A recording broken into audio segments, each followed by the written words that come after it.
Hello everyone, this is Abhishek and welcome to my channel the knowledge island. दोस्तों, एक बार फिर से मैं आप लोगों के बीच उपस्थित हूं एक नया थ्योरम लेके। जी हां दोस्तों, आज का थ्योरम जो मैंने चुना है क्लास 9 के सर्कल चैप्टर से चुना है। ये थ्योरम बहुत ही बेसिक सा है लेकिन बहुत ही ज्यादा इंपॉर्टेंट है। ये अक्सर आपके एग्जाम में इसे प्रूव करने के लिए आता है। साथ ही साथ इस थ्योरम के हेल्प से आपको सर्कल चैप्टर के बहुत सारे क्वेश्चन सॉल्व होने वाला है। ना सिर्फ ये क्लास 9 में काम आएगा बल्कि क्लास 10 में भी इसके बहुत ही अधिक यूज होने वाले हैं। तो चलिए हम लोग देखते हैं कि इस थ्योरम को कैसे प्रूव करते हैं और साथ ही साथ हम लोग ये भी जानेंगे कि आखिर इससे क्वेश्चन किस तरह से सॉल्व होते हैं। तो चलिए सीधा चलते हैं हम लोग आज के एक्सप्लेनेशन में। तो चलिए दोस्तों, पहले हम लोग देख लेते हैं कि आखिर थ्योरम कहना क्या चाह रहा है। एक बार थ्योरम समझ में आ जाएगा तो फिर थ्योरम बनाना बहुत आसान हो जाएगा हमारे लिए। तो जैसे कि आप देख पाएंगे लिखा हुआ है कि the sum of either pair of opposite angles of a cyclic quadrilateral is 180 degree. क्या मतलब कि किसी भी साइक्लिक क्वाड्रिलेटरल का ऑपोजिट साइड्स का जो एंगल का सम होता है वो 180 डिग्री होता है। अब ये क्या साइक्लिक क्वाड्रिलेटरल और किस तरह के ऑपोजिट एंगल्स की बात हो रही है, चलिए आपको दिखाते हैं। साइक्लिक क्वाड्रिलेटरल पहले क्या होता है ये मैं आपको बता देता हूं। तो दोस्तों, आपको पता है कि जब कोई सर्कल ड्रॉ करते हैं तो सर्कल कह सकते हैं कि इनफाइनाइट नंबर ऑफ पॉइंट से बना हुआ है। सर्कल का डेफिनेशन भी कुछ ऐसा ही होता है कि सर्कल में इनफाइनाइट नंबर ऑफ पॉइंट्स होते हैं। अगर आप इसमें पॉइंट देने स्टार्ट कीजिएगा तो आपका हो सकता है सुबह से शाम हो जाए, लेकिन इसमें पॉइंट्स आपके कम पड़ जाएंगे। इतने पॉइंट्स हो सकते हैं सर्कल में। तो आपको एक सर्कल लेना है, उसमें 4 पॉइंट्स लेना है आपको, बस 4 पॉइंट।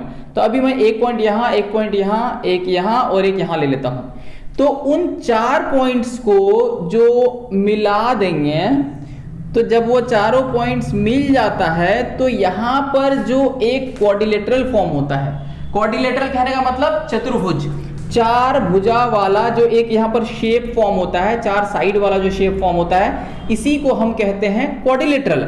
और ये यदि सर्कल के अंदर हो गया, सर्कल के 4 पॉइंट्स को टच करके ये बना हुआ है, तो इसी को कह देते हैं हम लोग साइक्लिक क्वाड्रिलेटरल। ठीक है, हिंदी में इसे कहते हैं चक्रीय चतुर्भुज। एक चक्र में जो चतुर्भुज बना हुआ होता है, चक्र के अंदर जो चतुर्भुज बना होता है उसे कहते हैं हम चक्रीय चतुर्भुज, यानी कि साइक्लिक क्वाड्रिलेटरल। तो थ्योरम क्या कह रहा था कि किसी साइक्लिक क्वाड्रिलेटरल में जो ऑपोजिट एंगल्स के सम होते हैं, इस एंगल का ऑपोजिट कौन होगा, जस्ट ये वाला, तो ये दोनों का जो सम होगा वो 180 डिग्री होगा। यानी अगर इसका नाम A दूं, यदि इसका नाम B दूं, तो कहेंगे कि angle A plus angle B equals to 180 degree. उसी तरह से अगर हम इसका नाम C दे देते हैं, इसका नाम D देते हैं, तो ये एंगल और ये एंगल का सम भी 180 डिग्री होगा। Angle C plus angle D equals to 180 degree होगा। तो यही हमें आज प्रूव करना है, यही हमारा आज का थ्योरम है। तो दोस्तों, जैसे कि थ्योरम प्रूव करने के लिए हमें सबसे पहले लिख देना पड़ता है कि हमारे पास गिवन क्या है। तो जैसे कि मैंने यहाँ लिखा है कि गिवन में अ साइक्लिक क्वाड्रिलेटरल ABCD। हमारे पास एक साइक्लिक क्वाड्रिलेटरल है जो आप देख पाएंगे, मैंने नाम दिया है A, B, C और D। ठीक है, उसके बाद हम लोग देखते हैं कि आखिर हमें प्रूव क्या करना है। तो वो भी हमें लिखना होता है कि हमें प्रूव क्या करना है। तो जैसे अभी मैंने बताया कि साइक्लिक क्वाड्रिलेटरल के ऑपोजिट एंगल्स का सम 180 दिखाना है। तो यहाँ पर जो मैंने साइक्लिक क्वाड्रिलेटरल ड्रॉ किया है, तो मुझे ये एंगल A और एंगल C का सम 180 दिखाना है। साथ ही साथ एंगल B और एंगल D का भी सम 180 दिखाना है। तो यहाँ पर मैंने लिखा है एंगल वो A plus angle C equals to 180 degree and angle B plus angle D equals to 180 degree. इसके बाद जो सबसे इंपॉर्टेंट चीज आता है वो कंस्ट्रक्शन। तो दोस्तों, कोई भी थ्योरम जब आप बना रहे होते हैं, जब आप उसको अच्छे से प्रूव कर रहे होते हैं, तो वहां पे कंस्ट्रक्शन बहुत मायने रखता है। मैं तो कहूंगा कि ज्योमेट्री के क्वेश्चन ही जब बना रहे होते हैं ना, तो उसमें कंस्ट्रक्शन का बहुत ही ज्यादा वैल्यू होता है। थोड़ा सा आपको दिमाग लगाना पड़ता है कि आखिर इस क्वेश्चन में, इस थ्योरम में क्या कंस्ट्रक्शन करना है और किस तरह से करना है। उस कंस्ट्रक्शन के माध्यम से आप बड़ी आसानी से किसी थ्योरम को प्रूव कर पाएंगे। तो हम लोग इस थ्योरम में क्या कंस्ट्रक्शन करते हैं वो देखते हैं। तो इस कंस्ट्रक्शन में पॉइंट A और पॉइंट C को मैंने मिला दिया है। जैसे देख पाएंगे A और C के बीच में एक डॉटेड लाइन डाला हुआ है। तो पहला कंस्ट्रक्शन हमें ये करना है और दूसरा इस B से D तक भी एक लाइन को मिला देना है। पॉइंट B और पॉइंट D को भी ज्वाइन कर देना है। तो देख पाएंगे आप, मैंने कंस्ट्रक्शन में लिखा है join AC and BD। AC को और BD को ज्वाइन कर दिए। अब इसको प्रूव कैसे करना है वो देखते हैं। तो दोस्तों, यहाँ पर एंगल ADB आप देख पा रहे होंगे कि ADB ये एंगल और एंगल ACB ये वाला एंगल ACB, ये एंगल, ये दोनों ही एंगल इक्वल होंगे। क्या कहा मैंने कि यहां पर इसके लिए मैं सेपरेट फिगर बना देता हूं। मैं कह रहा हूं कि ये एंगल और ये एंगल इक्वल होगा। क्यों होगा? ये एक थ्योरम होता है कि सेम सेगमेंट्स में बने हुए जो एंगल्स होते हैं, किसी ट्रायंगल में एक ही सेगमेंट पे बने हुए एंगल सारे के सारे इक्वल होते हैं। हालांकि ये एक थ्योरम है और इसका वीडियो भी मैंने अपलोड किया हुआ है, आपको इसका लिंक हमारे डिस्क्रिप्शन में मिल जाएगा। आप आराम से वहां से जाके इस थ्योरम को देख सकते हैं और अच्छे से समझ सकते हैं कि आखिर किस तरह से एक ही सेगमेंट में जो एंगल्स बनते हैं वो सब इक्वल होते हैं। तो क्या कहा मैंने कि इस साइक्लिक क्वाड्रिलेटरल में जो मैंने कंस्ट्रक्शन किया, इस कंस्ट्रक्शन की वजह से आप देख पाएंगे यहां पर दो एंगल बने, यानी कि ADB ये एंगल और ACB ये एंगल, दोनों ही एक सेगमेंट में है, AB में है, दोनों के दोनों एंगल्स उस दोनों को इक्वल लिख देते हैं। Angle ADB equals to angle ACB।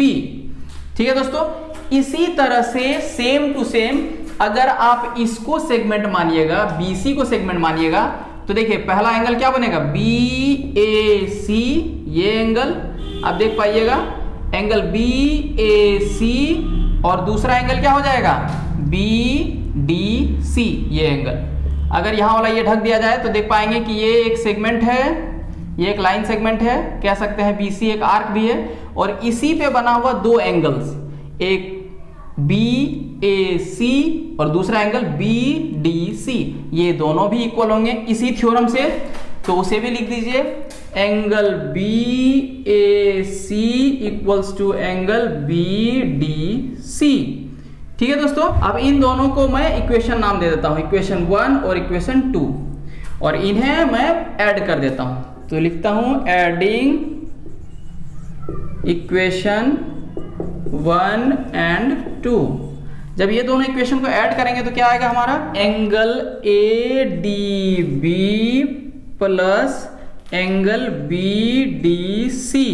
दोस्तों हमें लेफ्ट हैंड साइड वाले पार्ट को लेफ्ट हैंड साइड वाले पार्ट से ऐड करना पड़ता है, और उसी तरह से राइट हैंड साइड वाले पार्ट को राइट हैंड साइड वाले पार्ट के साथ ऐड करना पड़ता है। तो जैसे मैंने इसको इसके साथ प्लस करके लिखा, इक्वल्स टू ये एंगल क्या है, angle ACB plus angle BAC। तो ये दोनों को मैंने प्लस कर दिया है। ठीक है, अब देखिए यहां पर ठीक से इनको अच्छे से ऑब्जर्व कीजिए, ये दोनों एंगल को क्या है, एंगल ADB, एंगल ADB ये वाला एंगल, ठीक से देखिएगा थोड़ा सा, एंगल ADB और एंगल BDC, एंगल BDC ये एंगल प्लस ये एंगल यहां पर लिखा है।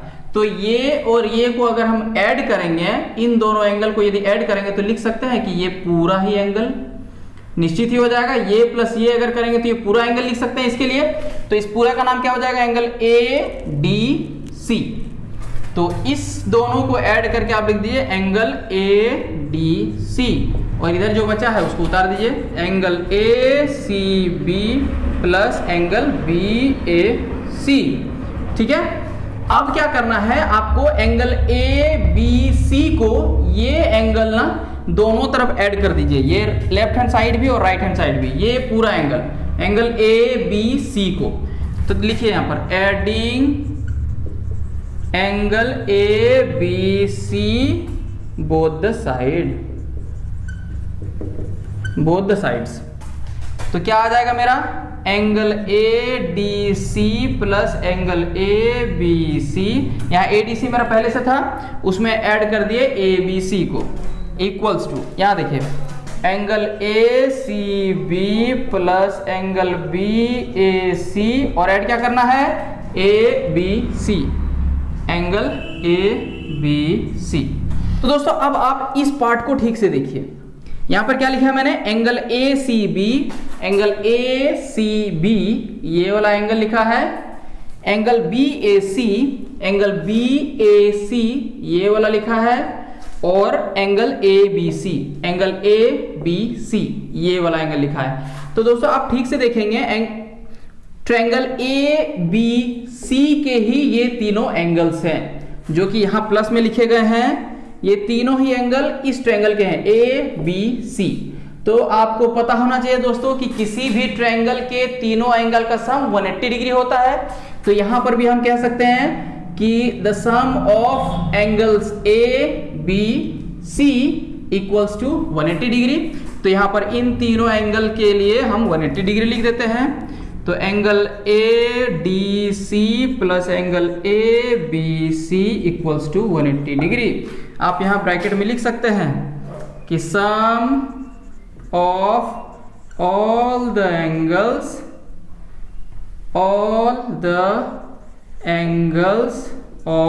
अ ट्रायंगल। तो किसी भी ट्रायंगल का सारे एंगल का सम 180 डिग्री होता है। तो अब इस दोनों एंगल को ठीक से आप एक बार देख लीजिए, एंगल ADC ये एंगल और एंगल ABC ये एंगल। तो दोस्तों आपको ये एंगल और ये एंगल का सम मिल गया है 180 डिग्री। तो एक चीज तो हमें प्रूव हो गया कि यहां पर D और B का सम 180 डिग्री हमें मिल गया है। यहां पर जैसे आप देख पाएंगे कि ये D एंगल और ये एंगल B का सम 180 डिग्री हमें मिल गया है। तो ये प्रूव हो गया। अब क्या करना है दोस्तों, यहां पर ये जो चतुर्भुज है, ये जो क्वाड्रिलेटरल है, तो आपको पता होना चाहिए कि किसी भी क्वाड्रिलेटरल के चारों एंगल्स का सम 360 डिग्री होता है। तो कहेंगे कि angle A plus angle B plus angle C plus angle D equals to 360 degree. यहाँ लिखिए angle A plus angle B plus angle C plus angle D equals to 360 degree. क्यों होता है भाई, रीजन लिख दीजिएगा ब्रैकेट में कि sum of all the angles of a quadrilateral. तो ये क्वाड्रिलेटरल के चारों एंगल्स का सम 180 डिग्री होता है।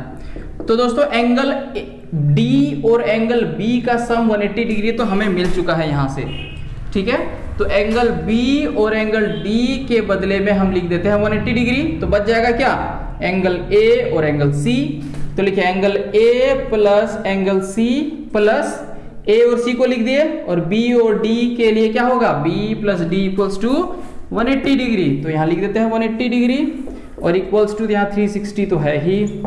अब यहाँ पे angle A plus angle C equals to, इस 180 को इक्वल टू को उधर ले जाएंगे तो ये माइनस में हो जाएगा, सब्ट्रैक्शन हो जाएगा, 360 माइनस 180 यानी कि angle A plus angle C equals to 180 degree. तो दोस्तों यहाँ पर हमें एंगल B और एंगल D का सम 180 डिग्री मिल गया, और यहाँ पे एंगल A और एंगल C का सम 180 डिग्री मिल गया।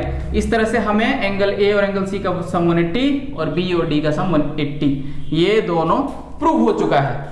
तो दोस्तों आपने देखा कि ये थ्योरम किस तरह से बड़ी आसानी से प्रूव हो गया है। अब आपको यदि किसी एग्जाम में ये थ्योरम प्रूव करने के लिए आएगा तो आप बड़ी आसानी से इसे प्रूव कर पाएंगे। तो दोस्तों अब आप बताएं कि आपको हमारा वीडियो कैसा लग रहा है। यदि अच्छा लग रहा है तो आप इन वीडियोस को लाइक करें, चैनल को सब्सक्राइब करें, साथ ही साथ वो बेल आइकन प्रेस करना बिल्कुल मत भूलें, ताकि जब भी मैं वीडियो अपलोड करूंगा तो नोटिफिकेशन सबसे पहले आपको मिलेगा। और ज्यादा से ज्यादा इन्हें अपने भाई बहन दोस्तों के साथ शेयर भी करें। मैं बहुत जल्द मिलूंगा आपसे एक नए वीडियो में एक नए टॉपिक को लेकर। आज के वीडियो में हमारे साथ बने रहने के लिए बहुत बहुत धन्यवाद।